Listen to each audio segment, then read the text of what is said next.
Amigos telespectadores da Rede Vida de Televisão e do programa Páginas Difíceis da Bíblia, eu pedi ao diácono Albérico que repetisse a novidade do sábado passado. Sim, meu caro telespectador, nós disponibilizamos um e-mail paginasagrada@hotmail.com com o intuito de interagir melhor.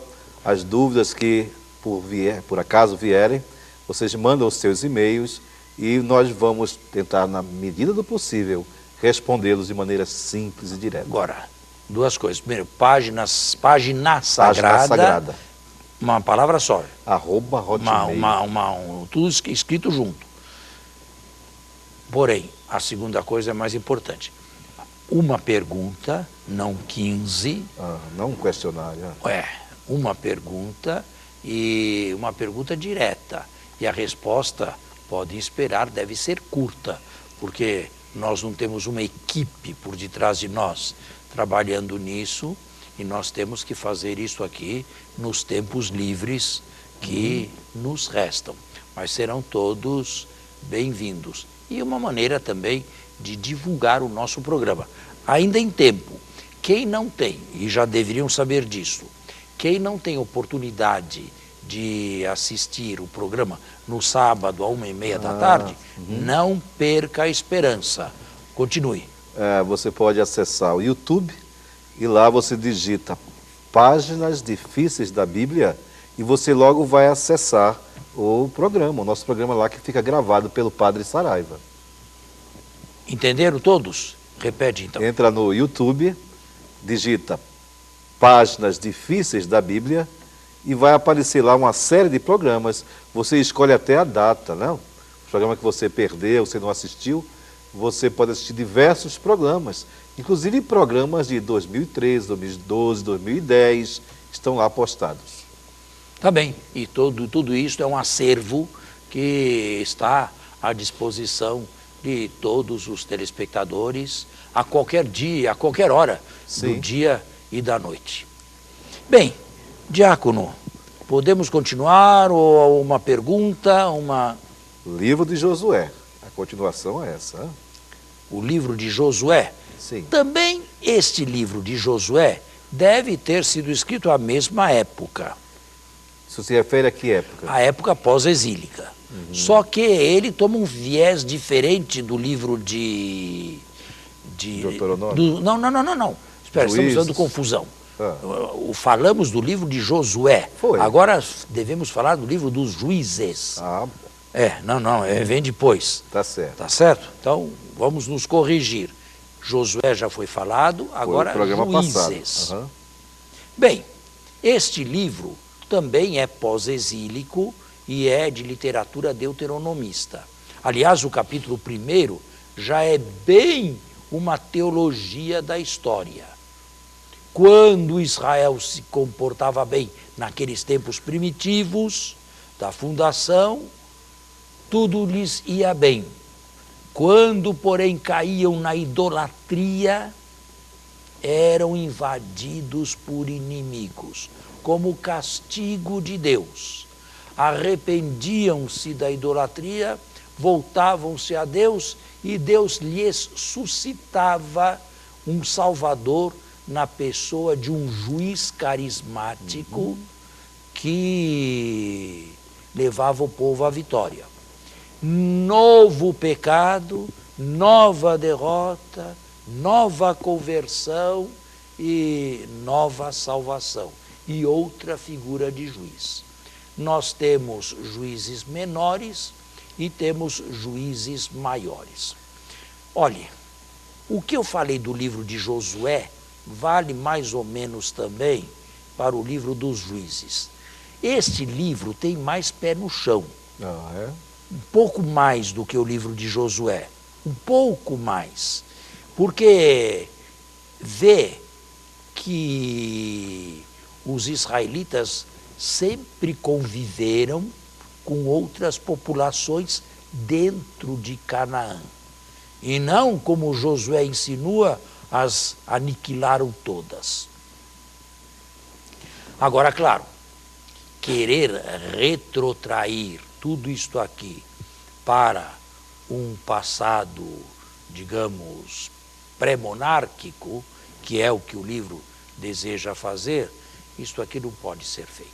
Historicamente, não pode ser feito. E por quê? Porque nós não temos uma fiabilidade grande do ponto de vista historiográfico moderno no livro de Josué. Não quero ser minimalista ou nihilista com relação ao livro de Josué. Não quero dizer... Josué ou Juízes, por favor, errei. Me corrija se isso acontecer. Não quero ser minimalista com relação a Juízes. Não quero ser nihilista com relação a Juízes. É possível que uma ou outra história, que eu prefiro chamar saga, tenha algum fundamento na realidade. É possível. Sansão, por exemplo? Não. De maneira Sansão, alguma? de maneira alguma. Aquilo é um puro folclore. Não é?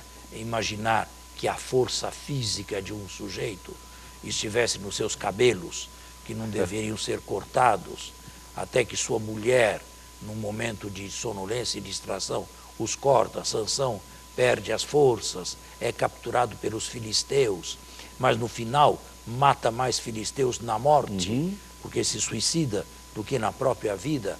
Claro que isto aqui é um conto popular. É evidente que isto aqui não dá para... Possivelmente a saga de Gedeão. Gedeão também muito interessante. Possivelmente a saga de Gedeão traga alguma novidade. É possível, ou melhor, seja responsável por alguma coisa acontecida no passado. Jefté é outro caso que não pode ser absolutamente aceito.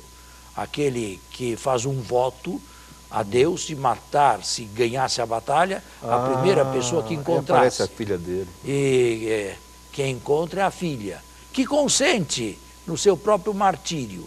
Pede apenas a ele a autorização para chorar a sua virgindade.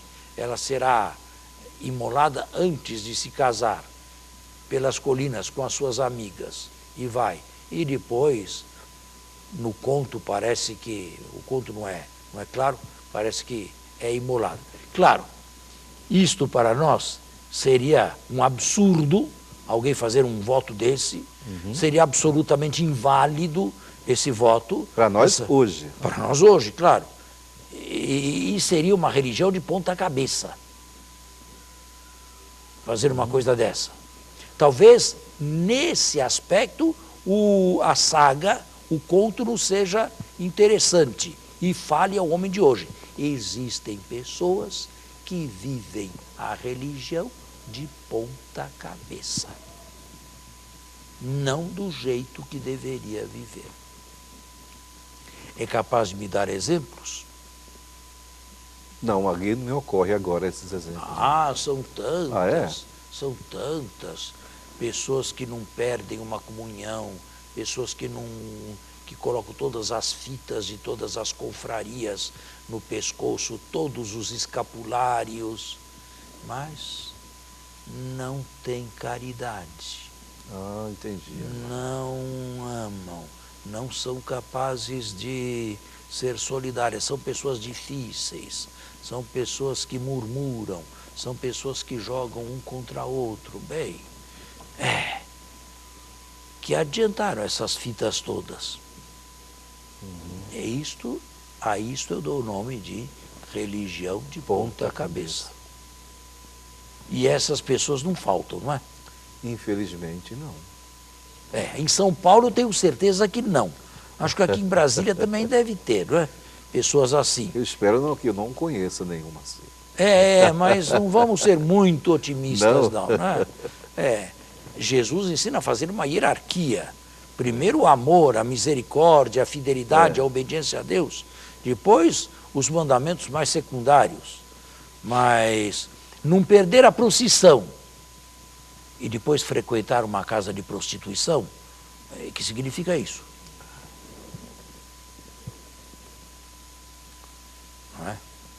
é fé de ponta cabeça. Para esses, a leitura desse texto aí poderia ser salutar. É um exemplo a não ser seguido, a não ser tomado. De toda forma, todas essas sagas que o senhor coloca aqui, sim. elas nos trazem lições de vida, mesmo a de Sansão. Traz, claro que traz. Não. Deixando a historicidade de lado, é claro que as sagas, na sua extensão escrita, no seu texto, claro que trazem mensagem. E eu já falei tantas vezes aqui, Deus se serve de tantos gêneros literários para se fazer ouvir ou para transmitir a sua mensagem. Claro que alguém pode fazer uma meditação sobre o livro dos Juízes. Melhor se for depois destas aulas aqui. Bem melhor. Ou se for depois desta cultura aqui transmitida na televisão. Porque assim lê o texto como ele deve ser lido. E não de uma maneira extravagante ou ingênua, o que a grande maioria faz. Essa literatura, mas é que nós temos que fazer um intervalo já. Essa literatura aqui já traz elementos contrários à monarquia. Já se tinha experimentado a monarquia. Já se sabia aonde ela tinha levado. Já se sabia o fim da monarquia. Então vamos fazer um intervalo e depois vamos ler um texto antimonárquico. Perfeito. De volta, Estamos eu disse de volta. Que existem aí textos antimonárquicos. É claro, para quem lê o livro ingenuamente, esse livro é anterior à monarquia. Os fatos são anteriores. Mas para quem o lê cientificamente, isto aqui é uma retroprojeção no passado de experiências já acumuladas e tidas no presente. No caso concreto, pelos repatriados de Yehud. Não é? Então leia uma parábola, é um conto, uma parábola. As árvores falam. Ou melhor, nesta parábola aqui, as árvores falavam entre elas. Estamos no capítulo 9. Levaram a notícia a Joatão, e ele subiu ao cume do monte Garizim, e lhes disse em alta voz: Senhores de Siquém, ouvi-me, para que Deus vos ouça. Um dia as árvores se puseram a caminho, para ungir um rei que reinasse sobre elas. Disseram à oliveira: reina sobre nós. A oliveira lhes respondeu: renunciaria eu ao meu azeite, que tanto honra aos deuses como aos homens, a fim de balançar-me por sobre as árvores? Então as árvores disseram à figueira: vem tu e reina sobre nós. A figueira lhes respondeu: iria eu abandonar minha doçura e o meu saboroso fruto, a fim de balançar-me por sobre as árvores?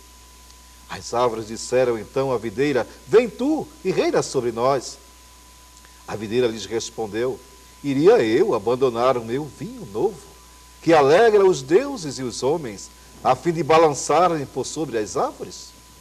Então todas as árvores disseram ao espinheiro: vem tu e reina sobre nós.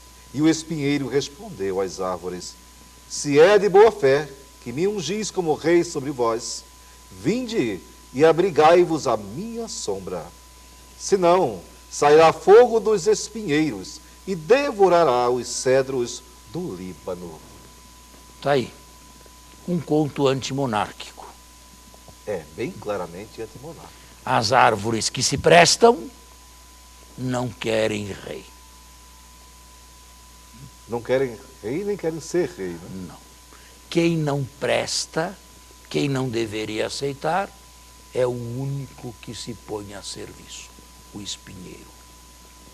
Bem, se este livro é de uma última extensão, de uma última escrita pós-exílica, o que eu aceito, ainda que esse texto aí, que o senhor acabou de ler, e um outro fosse eventualmente pré-exílico, ainda que o texto fala mormente aos repatriados, porque o livro como tal surgiu no pós-exílio.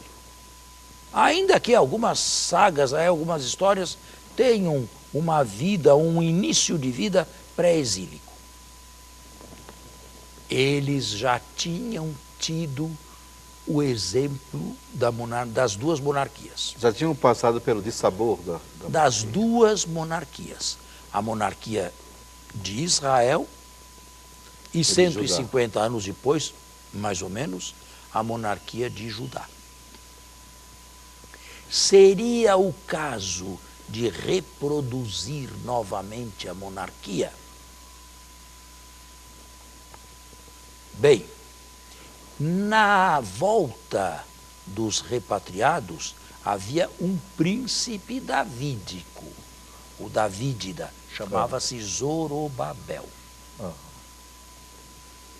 E o profeta Ageu, tem uma página e meia só, um profeta dessa época, do pós-exílio, depositou nele as esperanças messiânicas. Ele iria reconstruir a casa real e o sacerdote Josué, não o Josué do livro, um outro, iria reconstruir o templo de Jerusalém e o sacerdócio. Portanto, a monarquia e o sacerdócio.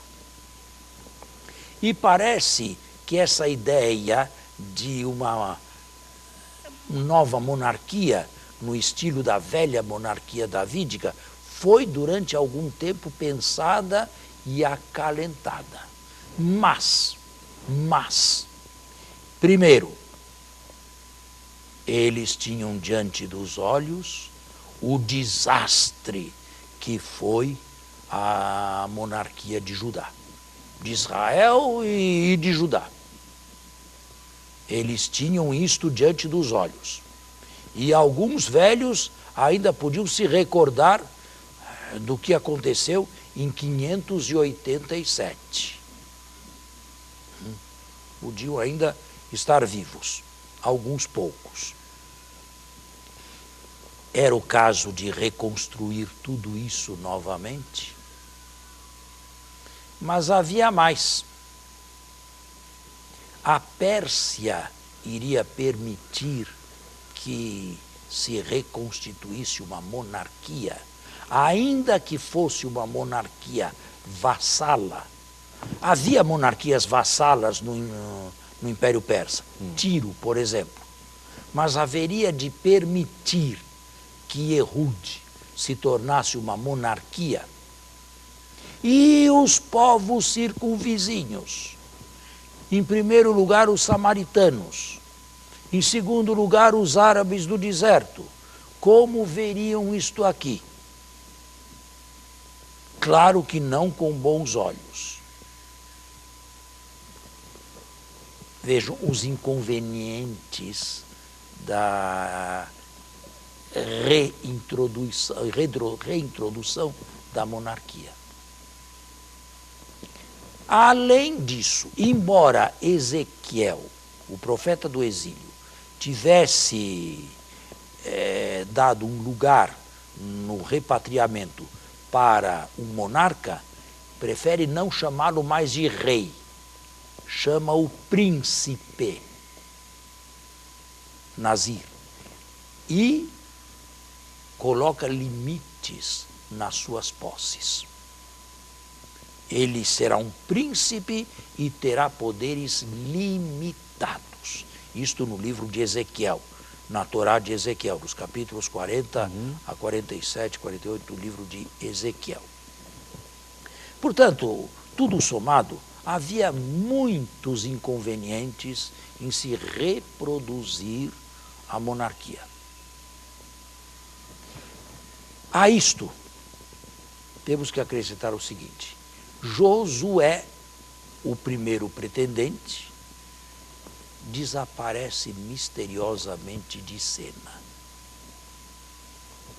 Provavelmente numa luta intestina, civil, entre judeus vindos do exílio e judeus que nunca tinham ido ao exílio, Josué tenha sucumbido. Josué tenha sido assassinado. É possível que ele tenha tomado o partido do nacionalismo, ou melhor, o partido do internacionalismo, da junção das partes. Entendo. E teria sido assassinado. Uma alusão velada a isso, alguns historiadores e exegetas veem no livro de Zacarias, que nós não vamos citar agora, para não perdermos tempo aí em procurar o texto e depois o capítulo e o versículo. Né? Transpassarão aqueles que contemplaram. Bom, é possível que seja aí uma alusão indireta, velada, ao assassinato de Zorobabel. De qualquer maneira, ele saiu misteriosamente de cena. Se não queriam voltar a um período anterior, histórico, anterior à monarquia, período dos juízes. Ou melhor, onde estava ainda em fermentação a monarquia, nos primeiros inícios de Israel.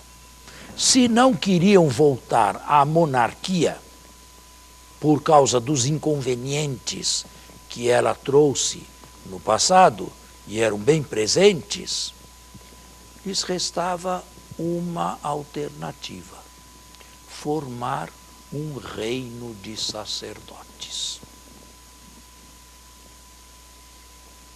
Isto é, uma nação, digamos, hoje nós denominaríamos uma teocracia. Uma nação governada por clérigos e com a religião ponto ou polo de atração. Hoje nós temos isso, sabe aonde? No Irã. O Irã é uma república religiosa, uma república muçulmana, dominada por uma aristocracia religiosa. São clérigos, né, mulás, ayatolás, todos eles religiosos, que lá mandam e têm poder de vida e de morte. Me ocorre uma pergunta dentro dessa reflexão. Já tinha acontecido a monarquia, eles já tinham experimentado de sabores, mas esse livro dos juízes, eles fazem alusão ao templo, porque o templo sempre foi muito importante para os judeus. Não. Vocês já tinham experimentado a monarquia? No livro atual dos juízes, o templo Sim. não tinha sido construído ainda. Sim, no livro, Portanto, veja bem, no livro, na leitura dele. Mas à época... A época já tinha caído. sido destruído, construído e destruído. Então, e não se faz nenhuma referência. Não. Eles omitem isso de Não. propósito, Não. porque senão... Porque queriam isso. Queriam que o templo fosse, e de fato foi, obra da monarquia. Sim. E se eles estão escrevendo antes da monarquia, não convinha colocar ali o templo. Mas, de fato, o templo foi construído com a monarquia. De uma existência de um templo antes da monarquia, nós não sabemos nada. Talvez, como todos os povos foram religiosos do passado, talvez tivesse alguma casinha de oração lá, de algum templeto lá para algum sacrifício, mas numa época ainda pré-histórica para Israel.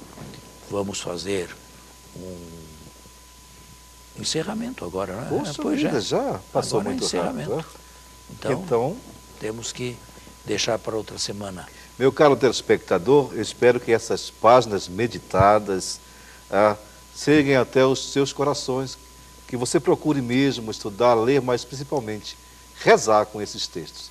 Até o próximo sábado, com a graça e com a bênção de Deus.